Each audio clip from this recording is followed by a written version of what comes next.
வீலினாவில் தமிழை மொழிபெயர்ப்பு செய்த ஒரு வீடியோ இது கேட்டிருக்காங்க. யூனிஸ் நெட்ல கேட்டிருக்காங்க பாருங்க.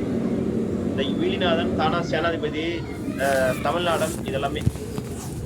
எர்னஸ்ட் ஹெமிங்வே கடலும் கிழவனும் ரொம்ப முக்கியமான படைப்புங்க.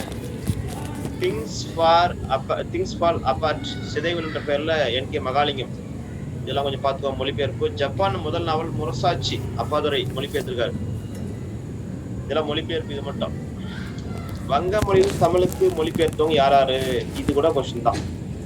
இதை கூட ஒரு கொஸ்டின் கேட்பான். வங்காளத்துல இருந்து சரத்சந்திரன், பக்கிம் சந்திரன், விபூதி தாசன் ஆகியோர் நாவலை தமிழுக்கு மொழிபெயர்ப்பு செஞ்சவங்க தானா குமாரசாமி, தானா சேனாதிபதி, ஆக்கிப்பா ஜெயராமன், ஆர் சண்முக சுந்தரம், கூப்பாரா, எம்.வி. வெங்கட்ராம். காதுகள் படைப்பு இவர் தானங்க. காதுகள் சாகித்ய அகாடமி.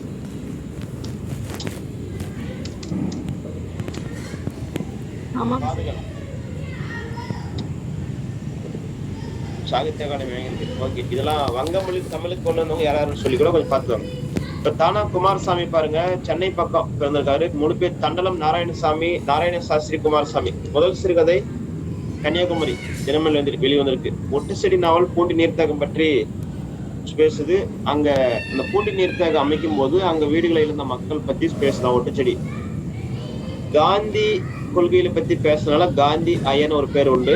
சென்னை யூனிவர்சிட்டியில BA பட்டம் வாங்கினவர். பன்மொழி புலமை. இயற்கை ஓய்மா காட்டூர் வல்லவர்னு சொல்றாரு கிவாஜா. மூவ பாராட்டுற பாருங்க.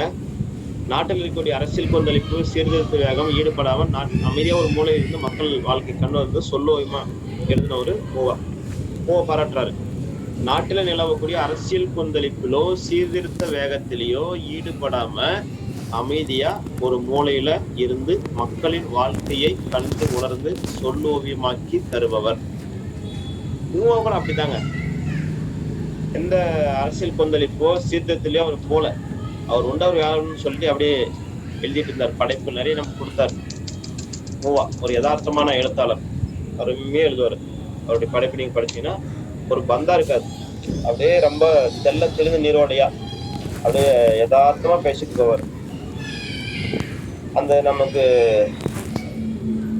பருத்தி குண்டிகைன்னு ஒரு வார்த்தை படிச்சிருப்போம். பருத்தி குண்டிகை நினைவு இருக்குங்களா? நன்னூல் சொல்லுமே. அதாவது ஒரு கருத்தை எப்படி சொல்றதுன்னு தெரியாம தவிக்கிறாங்க பாத்தீங்களா, அதுக்கு பேர் பருத்தி குண்டிகை. சொல்லாங்களா? அதுக்கு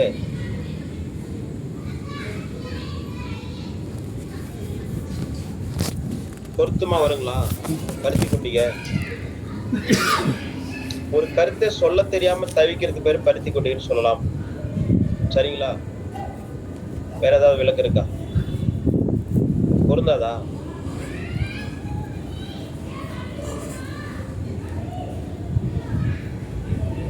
டைம் அது பேசுங்க. பருத்தி குண்டிகை என்று சொல்லுக்கு கருத்தை சரிவர சொல்ல தெரியாம தவிப்பவர் சொல்லலாமா இல்லைங்களா? பொருந்தும் சார். ஏன்னு சொன்னா உங்களுக்கு புரியும்.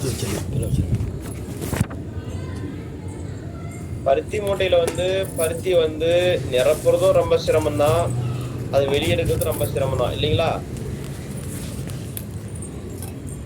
கரெக்டுங்களா? நன்னூல் அதுதான் சொல்லுது. அதனால ஒரு கருத்தை நீங்க ஒரு ஆளுகிட்ட நீங்க சில கருத்தெல்லாம் கேட்கும்போது பாத்தீங்கன்னா அப்படி பேசுவாங்க. இது எப்படி சொல்ல வருது அப்படின்னா, இது என்னன்னு சொல்றது அப்படின்னா, அது அப்படி சுத்திட்டு வருவாங்க. அதுதான் அது ஆசிரியருக்கு ஆகக்கூடாத உவமை தான். ஆசிரியர் ஆகாதவருக்கு வருதுங்களா, ஆசிரியர் ஆகிறவருக்கு வருதுங்களா பருத்தி குண்டிகை? ஆசிரியர் ஆகாதவர்களுக்கான ஆகாதவர்கள். ஆமா, ஆசிரியர்களுக்குரிய பெருமை என்னன்னா ரொம்ப தெல்ல தெளிவா சுருங்க சொல்லல், விளங்க வைத்தல், நன்மொழி புணர்தல், நவின்றோருக்கு இனிமை, ஓசை உடைமை, ஆழம் உடைத்தாதல், இதெல்லாம் அழகு.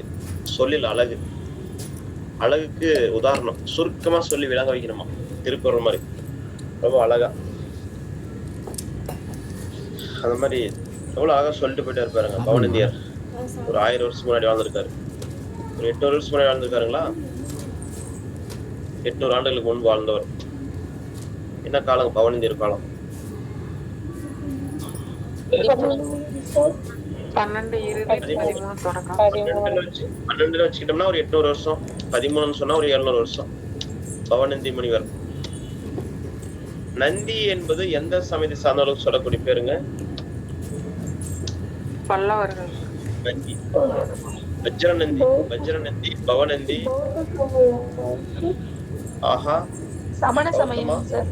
சமணம் சமணம். சமணம். புரிஞ்சு மேடம், நீங்களா பேசுறீங்க? சார் ஆமாங்க சார். ஓகே ஓகே, வாய்ஸ் வேற யாரோ நினைச்சிட்டேன். Okay right. வங்காள நாவல்கள் அதுல பாருங்க, இந்த இதுல மேற்கொள்ள முக்கியமானதுங்க. இப்போ தானா குமாரசாமி, தானா சேனாதிபதி நமக்கு தெரியும், இருந்தாலும் அவங்களை பத்தி சுருக்கமா தெரிஞ்சுக்கோங்க. காந்தி ஐயர்னு சொல்றோம். அந்த முதல் சிறுகதை முக்கியமானது, கன்னியாகுமரி முதல் சிறுகதை. ஒட்டு செடி நாவல்னு ஒண்ணு இருக்கு, பூண்டி நீர்த்தாக்கத்தை பத்தி சொல்லுது. சுருக்கமா சுருக்கமா ஒட்டு செடி நாவல் வந்து பூண்டி நீர்த்தாக்கம் பத்தி பேசுது, அவ்வளவுதான். அதுக்கு மேல உங்களுக்கு தேவைப்பட்டா இந்த வீடு நீர்த்தாக்கம் கட்டும் போது வீடுகளை இழந்த மக்கள் அங்க ரொம்ப துன்பப்பட்டாங்க, அவங்கள பத்தி பேசுது ஒட்டு செடி நாவல், சொல்லி படிச்சுக்கோங்க. மீதியெல்லாம் வந்து இந்த 2 மேற்கோள் முக்கியமானது, இதெல்லாம் தானா குமாரசாமி. ஓகே, அடுத்தது வங்காள நாவல்கள். மாணிக் பந்தோ பாத்தியாயா என்பவர் எழுதிய பொம்மலாட்ட நாவலை தானா குமாரசாமி மொழிபெயர்த்துள்ளார். ரவீந்திரநாத் தாகூருடைய வினோதினி தானா குமாரசாமி மொழிபெயர்த்திருக்காரு. சுருக்கமா புரியுதுக்காக கொடுத்திருக்கேன். வங்காளத்துல இது வந்து என்ன பண்ணலாம், சுருக்கமா ரவீந்திரநாத் தாகூருடைய வினோதினி. தாகூர் ஒரு பிரம்மாண்டமான படைப்பாளருங்க, இயற்கைவாதி. அந்த காலத்திலேயே வெளிநாட்டுல போய் படிச்சுட்டு வந்தவர், சாதாரணமானவர்ல கல்வியாளர். அவருடைய படைப்புல இருந்து கேக்குறாங்க, கோரா, போஸ்ட் ஆபீஸ், இதெல்லாம் கேட்டிருக்காங்க ஏற்கனவே. கோரா கேட்டதான், போஸ்ட் ஆபீஸ் கேட்டதான், காபுலிவாலா கேட்டது. காபுலிவாலா. தாகூர் ஒரு இயற்கைவாதி, அப்படி அழகா அப்படி யோசிப்பார், இயற்கையோட இயற்கையா. அப்படி ரொம்ப ரொம்ப மிகப்பெரிய தத்துவ ஞானி தாகூர். இந்தியாவோட தேசியத்தை படைத்த மிகப்பெரிய ஒரு கவிஞர். முதல் இலக்கியத்துக்காக நோபல் பரிசு வாங்கினவங்களா? இதுல இலக்கியத்துக்காக முதல் நோபல் பரிசு அவருக்கு தானங்க இந்தியாவுல. வேற யாருன்னா இருக்காங்களா? ரவீந்திரநாத் தாகூர் தான் சார். சரிங்க, ஓகே மேடம். ஓகே, ஒரு சின்ன தகவல் சொல்ல வந்தேன். இந்த எஜுகேஷன் வந்து ஒரு மார்க்கெட் கைடு ஒன்று வாங்கி வச்சுக்கோங்க மாடலுக்காக. இன்னும் கொஞ்சம் மெட்டீரியல் தரேன் நான், அது ரெண்டும் கலந்து படிங்க, ஒரு பயனுள்ளதாக இருக்கும்னு நினைக்கிறேன். நீங்க மார்க்கெட் கைடு அப்படின்னு சொன்னா சுறா புக்கோ இல்லை வேற ஏதாவது ஒரு புக்ஸ் 1 மார்க் டைப்ல இல்லை ஏதாவது ஒன்று வாங்கி வச்சு கொஞ்சம் அந்த கொஸ்டின் பேங்க்குக்காக ஒரு அனுபவத்துக்காக அது படிங்க. மீதி கொஞ்சம் மெட்டீரியல் எஜுகேஷன்ல வந்து கொஞ்சம் ரெடி பண்ணி கொடுத்துட்றேன். இந்த சனி ஞாயிறுல எஜுகேஷன் கொடுத்துட்றேன், அது நீங்க படிச்சுக்கோங்க, பிடிஎஃப் அனுப்பிடுறேன். தாகூரை பத்தி படிப்போம். தாரா சங்கர் பானர்ஜி ஆரோக்கிய நிகேதனம் எழுதியது. சரி, அந்த படைப்பு பேரு ஆரோக்கிய நிகேதனம் என்ற படைப்பு தானா குமாரசாமி மொழிபெயர்த்திருக்காரு. போதிசத்துவ மைத்ரேய, சிப்பியின் வயிற்றுல முத்து, அந்த புத்தகத்தை இந்த பேர்ல எஸ் கிருஷ்ணமூர்த்தி மொழிபெயர்த்திருக்காரு. ஆதின் பந்தியோ பாத்தியாயா, நீலகண்ட பறவை தேடி சொல்லி எஸ் கிருஷ்ணமூர்த்தி மொழிபெயர்த்திருக்காரு. இந்தி மொழியிலிருந்து தமிழுக்கு. இது வந்து என்ன பண்ணியிருக்கான்னா, இந்த பேரு கேட்டிருக்கான் யூஜிசி நெட்ல. இந்தி மொழியிலிருந்து தமிழுக்கு மொழிபெயர்த்தவங்க யார் யாரு? சௌரி பீலிநாதன் கேட்டிருக்காங்க, சரஸ்வதி ராம்நாத் கேட்டிருக்காங்க, குர்துலைன் பிரசாத் விமல் அக்னி தீ சௌரி மொழிபெயர்த்திருக்காரு. கங்கா பிரசாத் விமல் வந்து மிருகந்தன் சௌரி மொழிபெயர்த்திருக்காரு. பால்ராஜ் சாகினி தாமஸ் சௌரி மொழிபெயர்த்திருக்காரு. தர்மவீர் பாரதி சூரியனின் 7வது குதிரை சௌரி மொழிபெயர்த்திருக்காரு. இதெல்லாம் கொஞ்சம் பார்த்துவாங்க. மலையாளத்துக்கும் தமிழுக்கு மொழிபெயர்த்தவங்க யாராரு அப்படின்னு பாத்தீங்கன்னா, இளம்பாரதி, சி.ஏ. பாலன், சுரதா, நாச்சிமுத்து, ஜெயமோகன், சிற்பி, சுந்தரராமசாமி இவங்கெல்லாம். தகலி சிவசங்கரமலையின் செம்மீன் நாவலை தோட்டியின் மகன் என்ற பெயர்ல சுந்தரராமசாமி மொழிபெயர்த்திருக்காரு. இது கேட்ட கொஸ்டினுங்க. லலிதாம்பிகா அந்தர்ஜனம் எழுதிய நூலை அக்னி சாட்சி என்ற பெயர்ல மொழிபெயர்த்தவர் சிற்பி பாலசுப்ரமணியம். இதுவும் முக்கியமானது. 2 முறை சாகித்ய அகாடமி வாங்கிய ஒரு மிகச்சிறந்த படைப்பாளர் சிற்பி. ஒரு கிராமத்து நதி என்ற படைப்புக்காகவும் அக்னி சாட்சி என்ற படைப்புக்காகவும் இவர் இந்த சாகித்ய அகாடமி வாங்கியிருக்காருங்க. கொஞ்சம் பார்த்துவாங்க. காக்கநாடன், 2ஆம் பிறவி, வெள்ளம், சு ராஜேந்திரன், எஸ்கே பொற்றேகாட் ஒரு கிராமத்தின் கதை. அதை வந்து CA பாலன் மொழிபெயர்த்திருக்காரு. கன்னடத்துல தமிழுக்கு சித்தலிங்கையா, இதுவும் கேட்ட கொஸ்டினுங்க. சித்தலிங்கையா அடுத்து தெலுங்கு மொழியில ஒண்ணு இருக்கு பாருங்க, மூக்கு ஜெகநாதராஜா. இதெல்லாம் UGC நெட்ல கேட்டிருக்காங்க, பொறுத்தவரை கேட்டிருக்கான், ஞாபகம் இருக்கு, நீங்க பாத்திருப்பீங்க. UGC நெட்ல கன்னடத்துல தமிழுக்கு மொழிபெயர்ப்பு செஞ்சவங்க இவங்கள சித்தலிங்கையா, நஞ்சுண்டன், வெங்கடாஜலம், சதாசிவம், சேஷநாராயணன், கிருஷ்ணசாமி, பாவானன் இவங்கெல்லாம். தெலுங்கு மொழியிலிருந்து தமிழுக்கு மொழிபெயர்ப்பு செஞ்சவங்க உன்னவ லட்சுமி நாராயணசேரி, மூக்கு ஜெகநாதராஜா மொழிபெயர்ப்பு செஞ்சிருக்காரு. பலிவாடா கந்தாரா, ஏமாற்றப்பட்ட தம்பி, பாலசுப்ரமணியம் மொழிபெயர்த்துக்காரு. மராட்டிய மொழியில் தமிழுக்கு மொழிபெயர்ப்பு செஞ்சவங்க யயாதி என்ற ஒரு படைப்பு, மராட்டிய காண்டேகருடைய நாவலை மொழிபெயர்ப்பு செஞ்சிருக்காங்க, சாகித்ய அகாடமி விருது வாங்கியிருக்காரு. யயாதி. காசிரி ஸ்ரீ வாங்குறவங்க.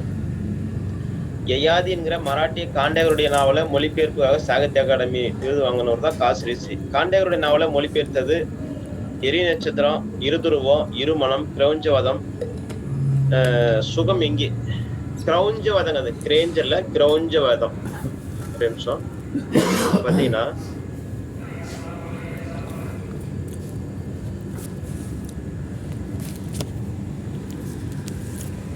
மார்க்சிம் கார்கியின் தாய், டால்ஸ்டாயோடைய போரும் அமைதியும், எர்னஸ்ட் ஹெமிங்வேயோட கடலும் கிழவனும், பேல்பர்க் ஜியோட நல்ல நிலம், எமிலி ஜோலாவுடைய நானா, Gustav பிளாபர்க் madam Bawari, Victor ego ஏழைப்படும்பாடு இளிச்சவயன். Victor ஈகோடைய ஏழைப்படும்பாடு இளிச்சவயன் கதையை தமிழ்ல மொழிபெயர்த்தவர் தான் சுதானந்த பாரதி. வால்டர் ஸ்காட்டுடைய ஐவன் ஹோ, மார்க்சிம் கார்கியின் 3 தலைமுறைகளை வந்து மொழிபெயர்த்தவர் ரகுநாதன். புதினத்தினுடைய 2 துருவங்கள் ஜெயகாந்தன் தமிழ் வளனும். அடுத்தது தழுவல் புதினம் கொஞ்சம் இருக்கு. டால்ஸ்டாயின் அண்ணா கரீனாவை தழுவி சீமாட்டிக் அத்தியாயின்னு எழுதுந்து நாராயண துரைக்கண்ணன். டிக்கன்சின் சார்லஸ் டிக்கன்சி, ஆலிவர் ட்விஸ்ட், இதெல்லாம் ஸ்கூல் புக்ல இருந்ததுங்க, படிக்கும்போது ஸ்கூல் புக்ல வச்சிருந்தாங்க. ஆலிவர் ட்விஸ்ட், அனாதை ஆனந்தன் என்ற பேர்ல SS மாரிச்சாமி எழுதினாரு. ரெய்னால்ட்ஸ் நாவலை தழுவி குமுதவள்ளி அல்லது நாகநாட்டரசி எழுதினவர் மறைமலை அடிகள். பாருங்க, குமுதவள்ளி ரெய்னால்ட்ஸ் படைப்பை தழுவி தான் எழுதியிருக்காரு. இதை கொஞ்சம் பார்த்துக்கோங்க. நீலபத்மனுடைய தலைமுறைகள் பள்ளிக்கொண்டபுரம் கேரள நாயர் சமூகத்தை பத்தி பேசுதான். தலைமுறையில இருந்து இரணியன் செட்டியார் குடும்பத்தை பத்தி பேசுது. உறவுகள், மின்னுலகம், இளையது காலம், இதெல்லாம் சொல்றோம். தலைமுறைகள் என்ற ஒரு இந்த நாவல் வந்து இந்த நூற்றாண்டு இதிகாசமாக மதிக்கணும். கவிஞர் மீரா பாராட்டுறாரு.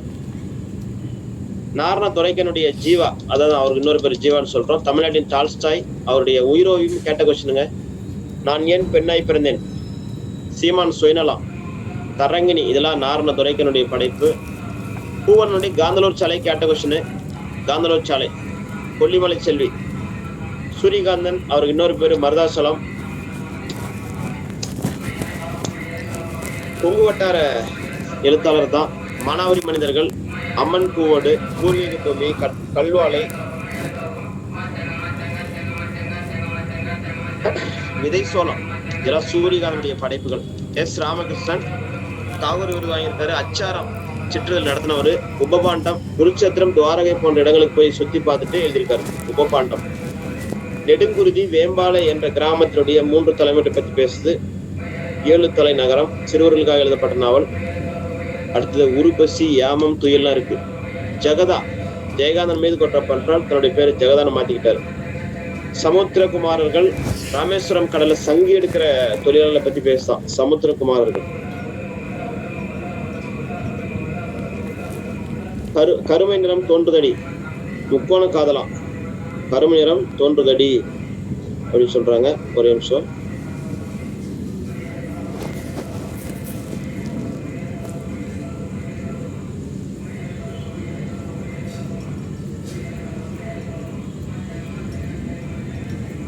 சரி. சுப்பரம் பாரதி மணியன், அது பாருங்க. சாயத்திரை, திருப்பூர் சாயக்கழிவு நொய்யலாற்றில் ஏற்படுத்தும் பாதிப்பு, பிணங்களின் முகங்கள், சுடுமணல், சமையலறை களங்கள், நீர்த்துளி, தொலைந்து போன கோப்புகள். ஜோடி குரூஸ், ஆலிசோன் உலகு, ஜோடி குரூஸோடைய ஆலிசோன் உலகு.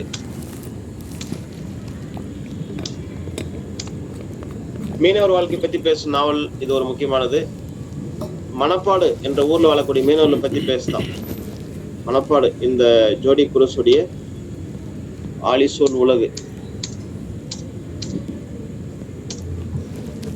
பொற்கை சாகித்ய அகாடமி விருது 2013. பொற்கை தூத்துக்குடி நகர வரலாற்று பின்னணியில் அமைந்த ஒரு நாவல் சொல்றோம். ஜோடி குரூஸோடைய ஆலிசோன் உலகு மீனவர் வாழ்க்கை பத்தி பேசுது. மணப்பாடு என்ற ஊரில் வாழக்கூடிய மீனவர் வாழ்க்கை பத்தி பேசுதான். அடுத்து திலகவதி ஐபிஎஸ். இந்த மாதிரி தருமபுரிங்களா? ஆமா சார், முதல் ஐபிஎஸ் தருமபுரி. ஐபிஎஸ் அமிர்தா பத்திரின்னு ஒரு பத்திரிகை நடத்திருக்காங்க. திலகவதி ஐபிஎஸ் அதிகாரி. தமிழக காவல்துறையின் முதல் பெண் இயக்குனர். டிஜிபிங்களா?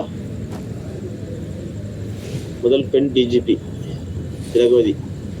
ஐபிஎஸ் அதிகாரி ஓய்வு பெற்றிருக்காங்க. சித்தரிப்பு முனையற்பட்ட ஆய்வேடு. திலகவதி நாவல்ல சமுதாய கருத்துக்கள் அப்படின்னு சொல்லி ஒரு முனையற்பட்ட ஆய்வேடு இருக்கு. திலகவதியின் தேவை ஒரு தேவதை கதை. சமுதாய சிந்தனையில கலை முதுவர் பட்ட ஆய்வுன்னு சொல்றாங்க. திலகவதி நாவல்ல சமுதாய சிக்கலும் தீர்வுகளும் இதெல்லாம் அவருடைய படைப்புகளை வச்சு எழுதப்பட்டது. டாக்டரேட் ஆய்வுகள். அடுத்து படைப்புன்னு பாத்தீங்கன்னா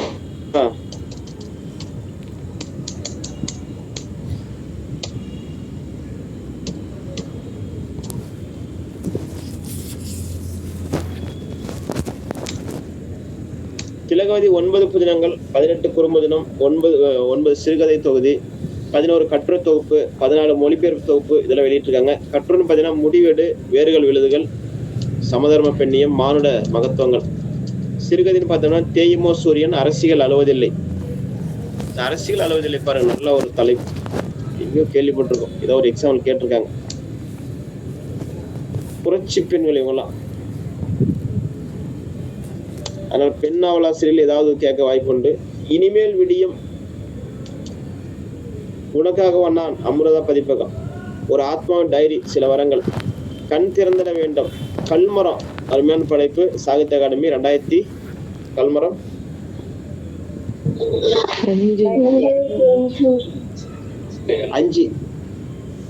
2005 சாகித்ய அகாடமி விருது.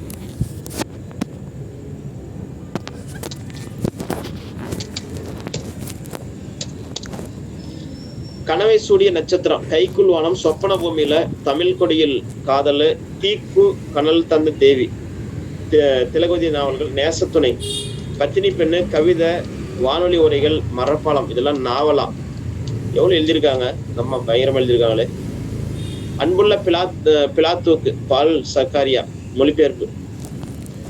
இத்வா முண்டாவுக்கு வெற்றி, மகா ஸ்வேதா தேவி மொழிபெயர்த்திருக்காங்க. குதிரும் இலைகளின் ஓசையாம் உருது சிறுகதை மொழிபெயர்த்திருக்காங்க. அதாவது வேற மொழியில் இருக்கிற படைப்பை இவங்க மொழிபெயர்த்திருக்காங்க. அதுதான் தகவல். கோலுவும் பங்கஜ் பிஸ்னட் எழுதிய புத்தகத்தை இவங்க மொழிபெயர்த்திருக்காங்க. இந்த ஆய்வு கட்டுரையும் அப்படி கொஞ்சம் பார்த்துக்காங்க. விருது பாருங்க, தமிழக அரசின் விருதும் வாங்கியிருக்காங்க, மொழிபெயர்ப்பாளர் விருது, சாகித்ய அகாடமி விருதும் வாங்கியிருக்காங்க. அடுத்து தமிழ் செல்வி. முதல் நாவல் மாணிக்கம், கணவனால் கைவிடப்பட்ட செல்லாயி பற்றி சொல்லுதான். ஆறுகாட்டுத்துறையின் ஒரு படைப்பு, மீனவர் வாழ்க்கையை பத்தி பேசுது. அலம், கணவனால் கைவிடப்பட்ட சுந்தரம்மாள் உப்பளத்தில் வேலை செஞ்சு குழந்தைகளை காப்பாற்றாங்களாம். அலம். கற்றால, திருப்பூரில் வேலை செய்யக்கூடிய பெண்களை பத்தி பேசுதான். கண்ணகி, பெண்கள் மீது சுமத்தப்படக்கூடிய பாலியல் சுரண்டல். கீதாரி, பொன்னாட்சரம் கடைசி நாவல். அடுத்தது அழகிய பெரியவன், இயற்பெயர் அரவிந்தன். முதல் நாவல் நீ நிகழ்ந்த போது. அடுத்து தகப்பன் கொடி. அழகிய பெரியவன் பத்தி பள்ளிக்கூட புக்குல இருக்கு.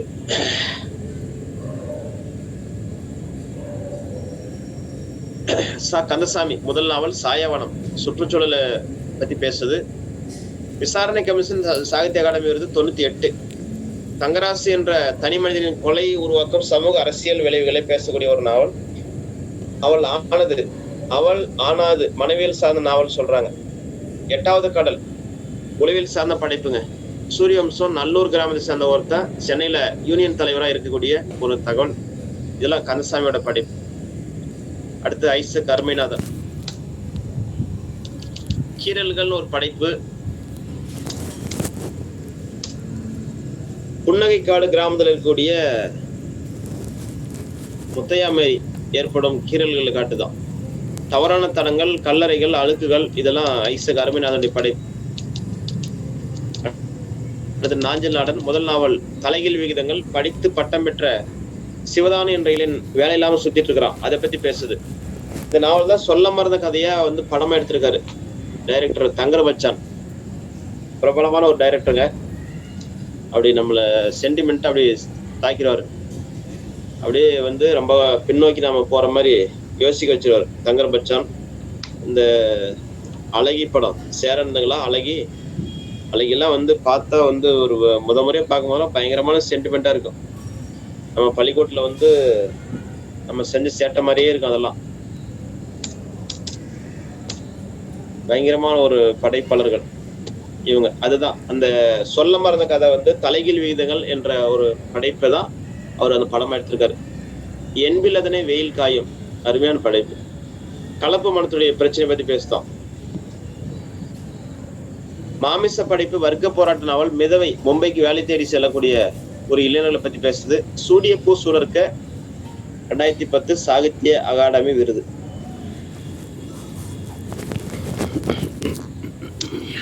நல்ல தலைப்பு தான். பச்சை பூ தலையில் வைக்கக்கூடாதுன்னு சொல்லுவாங்க, அந்த பேரை வச்சு இவர் ஒன்று எழுதிட்டாரு. அந்த கான்செப்ட் அது அல்ல, அது வேற கான்செப்ட் எல்லாம் கொண்டு வந்திருப்பாரு. பெண்ணித்தே பேசியிருக்காருன்னு நினைக்கிறேன். அசோகமித்ரன் 18வது அச்சக்கோடு. நிஜாம் அரசுடைய பிடியிலிருந்து ஹைதராபாத் நகரை மீட்க. இந்த ஹைதராபாத் வந்து பாத்தீங்கன்னா நிஜாம் கிட்ட இருந்தது.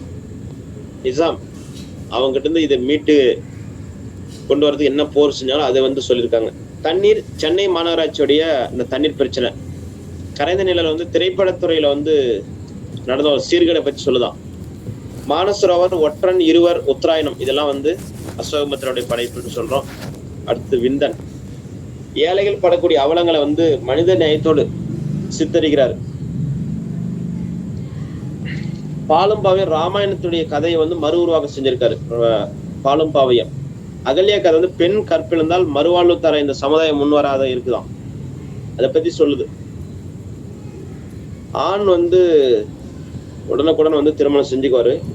ஆனா ஒரு பெண் வந்து ஒரு நிலை தவறிட்டா அவங்கள வந்து இந்த சமுதாயம் வந்து ஏத்துக்காது அப்படின்றது வந்து இந்த அகல்யான்ற கதையில. அகலிகை கதையை வந்து எத்தனையோ பேர் எடுத்து ஆண்டுட்டாங்க.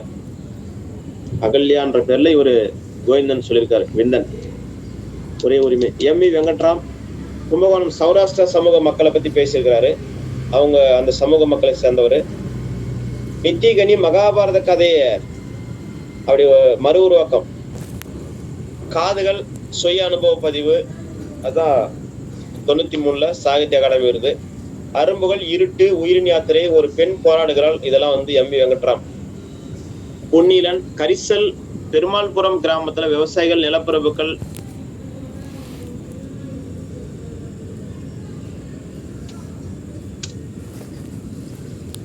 வீழ்த்தப்படுவதை பார்த்து சொல்றாங்க. புதிய தரிசனம் சாகித்ய அகாடமி 1994 இந்திய சமுதாயத்துல ஜாதி வர்க்கம் பத்தி மற்ற சிக்கல மையமா பத்தி பேசுது. மறுபக்கம் என்ற ஒரு படைப்பு மண்டைக்காடு மத காலத்தை பத்தி பேசுது. சுந்தரராமசாமி காலச்சூடு சிற்றுதலை நடத்தியவர், இதெல்லாம் முக்கியமானதுங்க. முதல் நாவல் புளிய மரத்தின் கதை. நவநாகரிகத்தினுடைய எழுச்சி, புளிய மரம் வீழ்ச்சி, இதை வந்து குறியீடு மூலமா சொல்றாரு. இந்த நாவலை எல்லா காலத்துக்கும் பொருத்தமானு சொல்றாரு கானாசு. ஜே சில குறிப்பு உத்தி மொழியில் டைரி வடிவம் சார்ந்து எழுதப்பட்டிருக்கு. ஜே சில குறிப்பு. குழந்தைகள், ஆண்கள், பெண்கள், தலைமுறைகளின் உறவுகளை, குடும்ப உறவுகள் பற்றி பேசக்கூடிய ஒரு நாவல். இலக்கியத்துக்காக இயல் விருதையும் கதா சூடாமணி விருதையும் வாங்கியிருக்காரு அப்படின்னு பாக்குறோம். அடுத்தது தோமுசி ரகுநாதன். பஞ்சும் பசியும் பிரபலமான படைப்பு. பஞ்சு ஆலை தொழிலாளரை பற்றி பேசுதான். வடிவேலு முதலியார், சங்கர் போன்றோர் உழைக்கும் வர்க்கத்தின் போராட்டக்காரர்களாம் வர்றாங்க.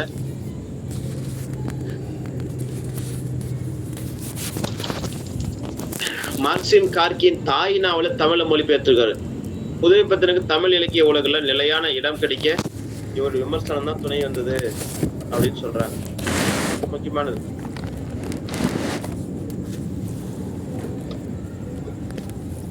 அடுத்து டி செல்வராஜ், ரொம்ப முக்கியமானவர். தாமரை இதழ் மூலம் அறிமுகம் ஆயிருக்காரு. தோல் என்ற ஒரு படைப்பு சாகித்ய அகாடமி 2012. திண்டுக்கல் மாவட்டத்துல தோல் பதனிடக்கூடிய தொழிலாளர்கள் இருக்காங்க, அவங்கள பத்தி சொல்லியிருக்காரு. தோல் டி செல்வராஜ்.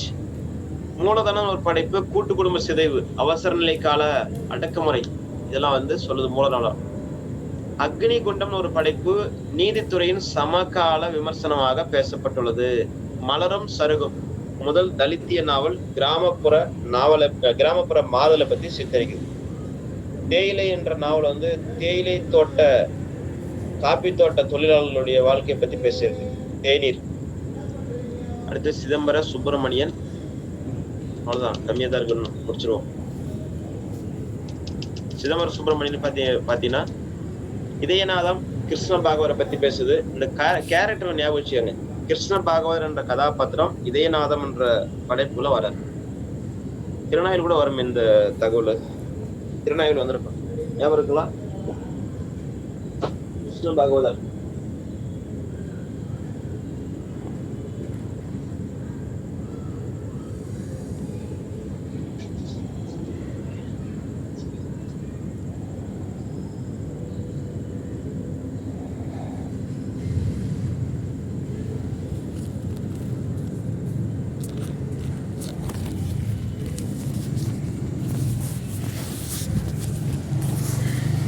மண்ணில் தெரியுது வானம். விடுதலையும்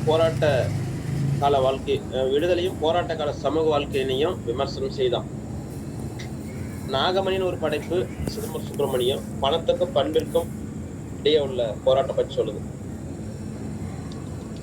அடுத்தது கி ராஜநாராயணன், கரிசல் வட்டார எழுத்தாளர். கரிசல் வட்டாரன்றது இந்த ஏரியா கொஞ்சம் பார்த்து வரும்.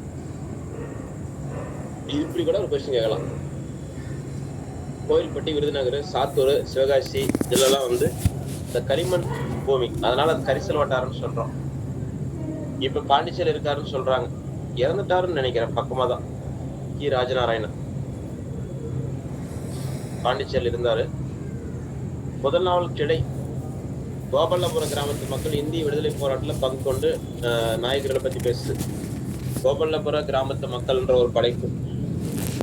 பிஞ்சுகள் சிறுவருடைய படைப்பு. இவரே சொத்தை பருத்தி வெளியிட்டிருக்காரு பாருங்க. சொத்தை பருத்தி.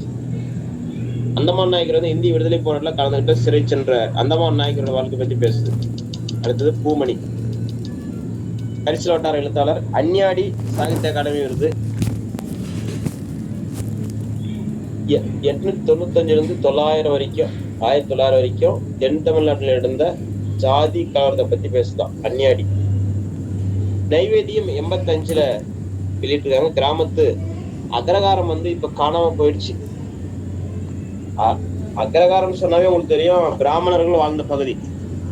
இப்ப அக்ரகாரம் என்ற ஊர்ல எல்லாம் வந்து யாரும் பிராமணர்கள் இல்ல. பெரும்பாலும் இங்கே 1-2 பேர் இருப்பாங்க, இல்லைன்னு சொல்ல, பெருவாரி இல்ல. கால மாற்றத்துல காணாமல் போன அக்ரகாரம், அதுதான் சொல்ல வராங்க, வேற ஒண்ணும் இல்லை. அடுத்தது பிறகு மணலோத்து கிராமத்தினுடைய பிறகுன்னு ஒரு படைப்பு. மணலோத்து கிராம ஆதி திராவிட வாழ்க்கை பத்தி பேசலாம் மணலோத்து கிராமத்துல. அடுத்தது வெக்கை, நிலம், ரத்த பாசம், இதுக்கு இடையே நடைபெறக்கூடிய போராட்டத்தை பத்தி அந்த படைப்பு சொல்லுது. அடுத்த பிரபஞ்சன் என்ன சொல்றாருன்னு பார்த்துருவோம். புதுச்சேரியில பிறந்தவர்.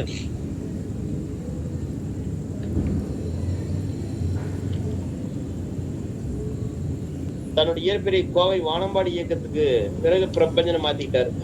வானம் வசப்படும் மேற்கு வங்க பாரதிய பாஷா பரிசினை பெற்றது. சாகித்ய அகாடமி 95.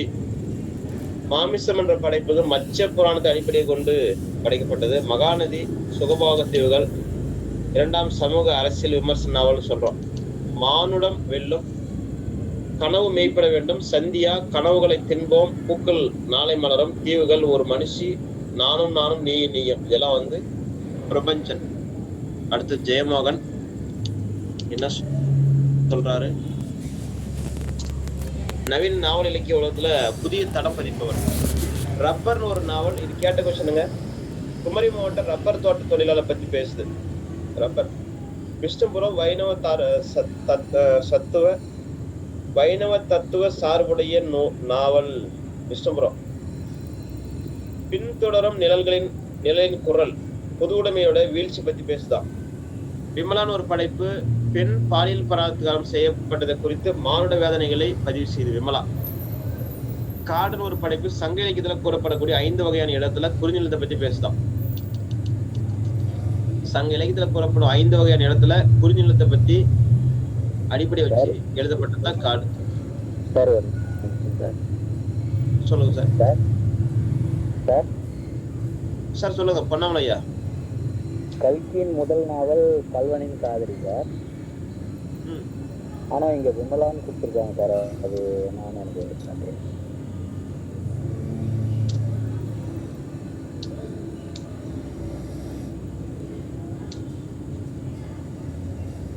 விமலான்னு கொடுத்துருக்க நினைவு இருக்கு. ஆமா சார். அது எனக்கு சந்தேகம். இப்ப நீங்க சொன்ன பின்னாடி அது விமலான்ற பேரும் சொல்றாங்க, அதனால கொடுத்துருக்கு. கொஞ்சம் அது கொஞ்சம் தேடிக்கலாம். சரிங்க சார். அது இல்லப்பா இந்த வார்த்தை சொன்னீங்க இல்லையா, அதனால ஓகே ஓகே. அது பாருங்க. விமலா பெண் பாலியல் பலாத்காரம் செய்யப்பட்டதை குறித்து மானுட வேதனையோடு பேசுறாங்க. விஷ்ணுபுரம் கேட்ட கொஸ்டின் தாங்க. ரப்பரு, விஷ்ணுபுரம் இதெல்லாம் முக்கியமான படைப்பு. இப்ப என்ன சொல்ல வரேன்னா, முதல்ல படைப்பு நினைவு வச்சுக்கோங்க. அதுக்கு பிறகு உங்களால முடிஞ்சா அது எதை பத்தி சொல்லுதுன்றதும் தெரிஞ்சுக்கணும். அதுதான் முக்கியமான தகவல். 7ஆம் உலகம் சோமசுந்தர பண்டாரன்னு ஒருத்தர் உடல் ஊனமுற்றவனை பள்ளிமலையில பிச்சை வச்சு வசதியோடு வாழ்ந்திருக்காரு. இது எவ்வளவு கேவலமான வேலை பாருங்க. இதை பத்தி அந்த கதை சொல்லுது. இதெல்லாம் நாட்டு நடப்புதான், இல்லைன்னு சொல்லல. இப்ப கூட ஒரு கொஞ்ச நாளைக்கு முன்னாடி ஒரு சின்ன உத்தரவு போட்டாங்க. அதாவது கோயில்களில் பிச்சை எடுக்கக்கூடிய, அந்த தெருவுகளில் பிச்சை எடுக்கக்கூடிய, நடைபாதையில சாலை ஓரங்களில் பிச்சை எடுக்கக்கூடிய குழந்தைகளை கூட தூக்கிட்டு வரக்கூடிய அந்த பெண்களுக்கும் அவங்களுக்கும் டிஎன்ஏ டெஸ்ட் எடுக்கலாம் அப்படின்னு ஒரு சின்ன யோசனை தெரிவிச்சிருக்காங்க. ஏன்னா நிறைய அவங்க பிள்ளைகளே கிடையாது, அது கடத்தல் குழந்தைகளை வச்சும் பிச்சை எடுக்கிறாங்க அப்படின்ற மாதிரி கம்ப்ளைண்ட் இருக்கு. அதுக்காக அந்த மாதிரி அந்த காலத்திலேயே பாருங்க ஒரு படைப்பு எழுதியிருக்காரு. 7ஆம் உலகம், சோமசுந்தர பண்டாரம். கதாபாத்திரம் கேரக்டர் கொற்றவை. சிலப்பதிகார காப்பியத்துடைய மறு உருவாக்கம் கொற்றவை. பனிமனிதன் ஒரு படைப்பு, சிறுவர்களுக்கான ஒரு புதினம் பனிமனிதன். உலோகம் மனித தற்கொலை படை குறித்த ஒரு புதினம் உலோகம். மனித தற்கொலை படை ஒன்று கேள்விப்பட்டிருப்பீங்க. அடுத்தது இலக்கியத்துக்கான இளம் படைப்பாளிகள் வழங்கக்கூடிய தேசிய விருதான சன்ஸ்கிருதி சம்மான் விருது பெற்றவர் அப்படின்னு சொல்றோம். இதெல்லாம் கொஞ்சம் பார்த்துக்கோங்க. கன்னியாகுமரின்னு ஒரு படைப்பு இருக்கு. இதெல்லாம் இவருடைய படைப்புகள் ரொம்ப முக்கியமானது. ஜெயமோகனுடைய படைப்புகள் என்னென்ன சொல்லுது, என்னென்ன நினைவு வைத்து முடியுமோ அத்தனையும் நினைவில் வைக்கிறதுக்கு முயற்சி பண்ணுங்க. அடுத்தது தஞ்சை பிரகாஷ் சாளரம் இலக்கியத்துடைய ஆசிரியர். இதோட முதல் நாவல் கள்ளம். மீனின் சிறைகள் தமிழ்ல பாலியல் சார்ந்த ஏரோடிக் எழுத்து வகையை சார்ந்ததுன்னு சொல்றாங்க. பாலியல் சார்ந்தது, அதான் ஏரோடிக் வகை. பெரும்பாலும் படைப்பாளர்கள் அந்த பாலியல் சார்ந்த எழுதுவாங்க. ஏன்னா அப்பதான் புக்கு விற்கும். அதே மாதிரி நாட்டு நடப்பும் எழுதியிருப்பாங்க, இல்லைன்னு சொல்லல. பாமா தலித் பெண் நாவலாசிரியர். பாமா கருக்கு ரொம்ப பிரபலமானது. கருக்கு சங்கதி இது ரெண்டும் மிகச்சிறந்த தலித்திய தலித் நாவலாசிரியர்கள். இவருடைய முதல் நாவலான கருக்கு தமிழின் முதல் தலித் இலக்கிய தன் வரலாற்று நாவல். ஒரு பெண்ணுக்காக கிறிஸ்துவ பெண் துறையாக தென் மாவட்ட கிராமம் ஒன்றில் தான் பட்ட அனுபவங்களே அவர் எழுதிய தன் வரலாற்று நாவலான கருக்கு. பாருங்க, ஒரு பெண்ணா கிறிஸ்துவ பெண் துறவியாக தென் மாவட்ட கிராமத்துல தான் பட்ட அனுபவங்கள் தான் இவருடைய அந்த கருக்குன்ற நாவல்ல தகவல் அப்படின்னு சொல்றாரு. இவர் கருக்கு என்ற புதினத்தை லக்ஷ்மி ஆம்ஸ்ட்ராங் ஆங்கிலத்தை மொழிபெயர்த்துக்காரு. கருக்கு 92 வெளியிட்டிருக்காரு. சங்கதி 94, வன்மம் 2002, மனுஷி இப்படி ஒரு படைப்பு. இதெல்லாம் சொல்றோம். சிறுகதை பார்த்தீங்கன்னா பிசும்புக்காரன் 96, கொண்டாட்டம் ஒரு தாத்தாவும் எருமையும். 2000 வந்து கிராஸ் வேர்ட் புக் விருது பெற்றிருக்காரு. வருகை தரு இலக்கிய ஆளுமை தஞ்சாவூர் தமிழ் யூனிவர்சிட்டியில இருக்காரு. அவையார் விருது 2024. அடுத்து சாரு நிவேதா, கேள்விப்பட்டிருப்பீங்க. பாலியல் சார்ந்த நாவல் எழுதக்கூடியவர். தமிழ் நாவல் உலகத்துல ஏரோடிக் எனப்படக்கூடிய பாலியல் சார்பு நாவலுக்கு இவருடைய 0 டிகிரி வந்து சான்றாக சொல்லலாம். தேகம் எஸ்ஐல் அண்மையில் வெளிவந்த ஒரு நாவலாம்.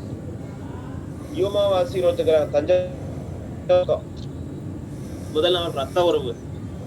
குழந்தைகள் மீது செலுத்தப்படும் வன்முறை, பெண் பாத்திரம் ஓடும் சித்தரிக்க நாவல். அடுத்து மாலன். மாலன் கேள்விப்பட்டிருப்பீங்க, ஒரு பிரபலமான எழுத்தாளர். இவரு 16 வயசுலேயே அறிமுகமாயிருக்காரு. 70-85 தமிழ்நாடு வெளியான இலக்கிய சிற்றேடுகள் அனைத்திலும் இவர் வந்து எழுதியிருக்காரு. மாலன் கனையாளி ஆசிய குழுவிலும் கொஞ்ச நாள் பணியாற்றிருக்காரு. அமெரிக்காவில் இருக்கிற புளோரிடா யூனிவர்சிட்டியில இதழில் படிச்சிருக்காரு. இந்த மாதிரி நம்ம கேள்விப்படுறோம். இந்த புதிய தலைமுறை இதழில் வந்து இவர் பிரபலமா இருந்தார், கேள்விப்பட்டிருப்பீங்க மாலன். அடுத்தது பாத்தீங்கன்னா பிரதமர் வாஜ்பாயி, நரசிம்மராவ் இவங்க எல்லாம் வந்து ஊடக உறுப்பினரா வெளிநாட்டு பயணம் பண்ணியிருக்காரு. மனோன்மணியம் சுந்தரா யூனிவர்சிட்டி, பாரதிதாசன் யூனிவர்சிட்டி இதெல்லாம் மேலவை உறுப்பினர், செனட் சபான்னு சொல்லுவோம், அந்த மேலவை உறுப்பினராக இருந்திருக்காரு. பரிசு விருது, இந்த விருதெல்லாம் கொஞ்சம் பார்த்துவாங்க. பாரதிய பாஷா பரிஷத் விருது, தமிழக அரசின் சிறந்த மொழிபெயர்ப்பாளர் விருது, கண்ணதாசன் விருது, கம்பன் கழக விருது, சிங்கப்பூர் தேசிய நூலகம் அளிக்கும் லீ தாங்சியான் ஆய்வு கொடை பெற்ற முதல் இந்தியரும் இவர் தான் அப்படின்னு பாக்குறோம். அடுத்து இளைஞருடைய பிரச்சனை வந்து தன்னுடைய படைப்புகள்ல பதிவு செஞ்சவர். ஜனகணமன, மாறுதல் வரும் இதெல்லாம் வந்து நம்ம கேள்விப்படுறோம் அவருடைய படைப்புகள். அடுத்து ஆண்டாள் பிரியதர்ஷினி, நம்ம டிவியில புதிய தொலைக்காட்சியில பணிபுரிஞ்சாங்க, கேள்விப்பட்டிருப்பீங்க. தகனம்னு ஒரு படைப்பு, பிணத்தை வந்து தகனம் செய்யக்கூடிய தொழிலாளரை பத்தி பேசுதான். பாலமுருகன், சோழகர் தொட்டி முதல் நாவல். இந்த சத்தியமங்கலம் பக்கம் வசிக்கக்கூடிய சோழகர்களுடைய வாழ்க்கை. தர்மனுடைய படைப்பு. சுமதி முதல் நாவல், கல் மண்டபம். விக்ரமனுடைய நந்திபுரத்து நாயகி. உமாச்சந்திரனுடைய அன்பு சூழல் இதெல்லாம் நம்ம பார்க்குறோம். ஒன்றிய உள்ளங்கள், முள்ளும் மலரும், பொழுது புலர்ந்தது, சக்கரவியோகம், காயகல்பம், ஆகாய பூமி, முழுநிலா, வாழ்வேவா, அடிச்சடி இதெல்லாம் உமாச்சந்திரனுடைய படைப்பு. இது வரைக்கும் நாவலாசிரியர்களை பற்றி பார்த்துருக்குறோம். நாளைக்கு தான் தொடங்கும் நாடகம். நேரமாயிடுச்சு, அதனால இருக்கிறத வந்து சரியா படிச்சு முடிங்க. கொடுத்துருக்க மெட்டீரியல் ப்ளஸ் 1 மார்க் கைடு இதெல்லாம் கொஞ்சம் தெளிவா படிச்சு முடிங்க. இந்த புனை பேர்களை கொஞ்சம் பார்த்துக்கோங்க. அகிலன், அகிலாட்டம், பசுவையா சுந்தரராமசாமி. விக்ரமனுடைய புனை பேர் வேம்பு. ஆர்வின் சொன்னார் பேக்கோ சுந்தரராஜன். ஜெகசிற்பியன் பாலையா. ஸ்ரீ ஸ்ரீனிவாஸ் ஆச்சாரியார். விந்தன் வந்து யாருன்னு பாத்தீங்கன்னா கோவிந்தன். சுஜாதாவுடைய படைப்பு வந்து ரங்கராஜன். சுஜாதாவோட பேர் வந்து ரங்கராஜன். வாலியோட உண்மையான பேர் இயற்பேர் ரங்கராஜன். ஆர்வின் சொன்னா ஆர் வெங்கட்ராமன்.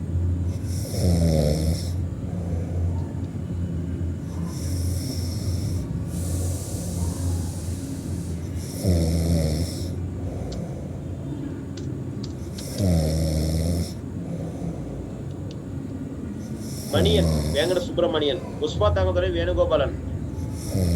லட்சுமியோட இயற்பேர் திரிபுர சுந்தரி. அனுத்தமோட இயற்பேர் ராஜேஸ்வரி. வாசந்தியோட இயற்பேர் பங்கஜம். சாம்பவின் இயற்பேர் அனுராத ரமணன். கிருஷ்ணா அம்புஜம், கோமகள், ராஜலட்சுமி. இது வரைக்கும் நாவலுடைய படைப்புகள் கொடுத்துருக்குறோம். அதனால சிறப்பாக படிச்சு முடிங்க. டிஸ்கஷன் முடிச்சுக்கோங்க. 1 மார்க் கைடில் வச்சு டிஸ்கஷன் படிங்க. என்னென்ன உங்களுக்கு நினைவு இருக்கோ அத்தனையும் சொல்லி பேசுங்க, வெளியே பேசுங்க. தனியாவது பேசி பாருங்க, அப்பதான் நினைவு கொண்டு வர முடியும். நாவல் போதுமானதுன்னு நினைக்கிறேன். நாடகம் நாளைக்கு முடிச்சிருவோம். அதாவது அந்த பேரை மட்டும் படிச்சு முடிப்போம். சங்கரதாஸ், பம்மல் சம்பந்தம் அவங்கள மட்டும் பார்ப்போம். பேசிக்னு பார்த்தீங்கன்னா எவ்வளோ இருக்கு. நாடகம் பிடிஎஃப் பண்ணிவிட்டுங்களா குரூப்ல?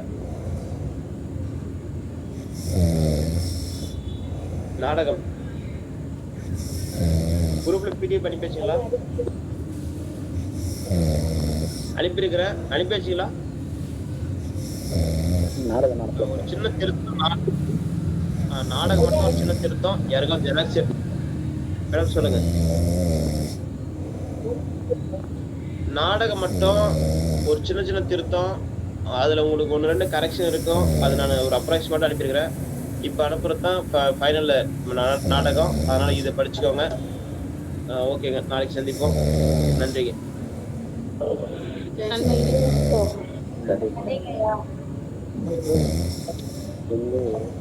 நன்றிங்க சார்.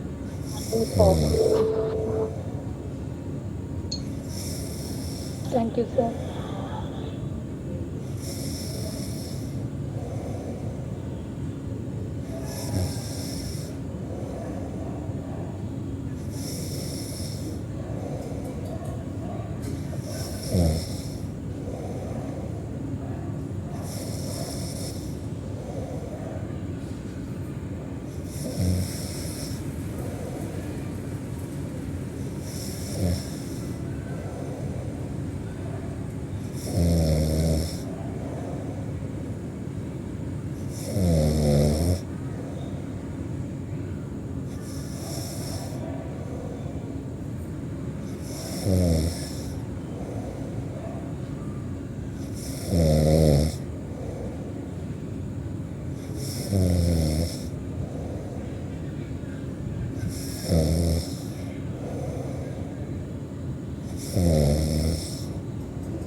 ம்